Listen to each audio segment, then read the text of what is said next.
Hey YouTube, the Wild Magic here again, with some comments on another common theological argument. Today I'll be talking about the first cause argument, which many theists consider to be the ultimate proof of their God or God's existence. I argue with a lot of theists who always try to use this as their trump card. Then they get mad when I laugh. Maybe this will help clear up why I do it.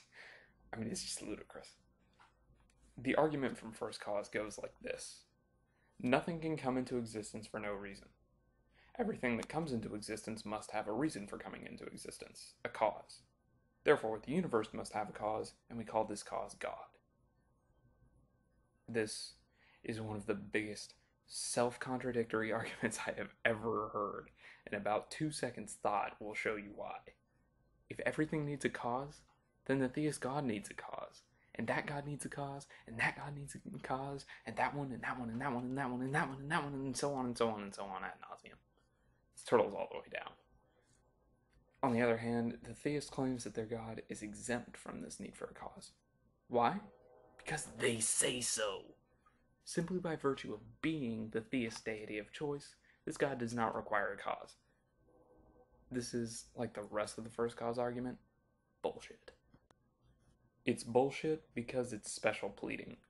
The special pleading fallacy occurs when an object is exempted from a mandatory condition simply because the arguer says it is.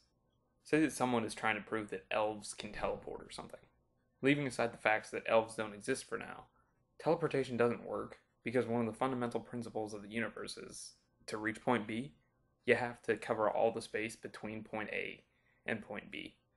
The arguer says that because they're elves, they don't have to obey this law, just because they're elves, for no other reason. This is special pleading. Everything else has to obey this law, but elves are exempt simply because they're elves? Look, people, it's fine to say that something is exempt from a physical law, but only if you can offer proof. So either the argument from first cause is self-contradictory, or it's special pleading. Either way, it doesn't work. It's time to lay it to rest. The Wild Magic out. Live long and prosper.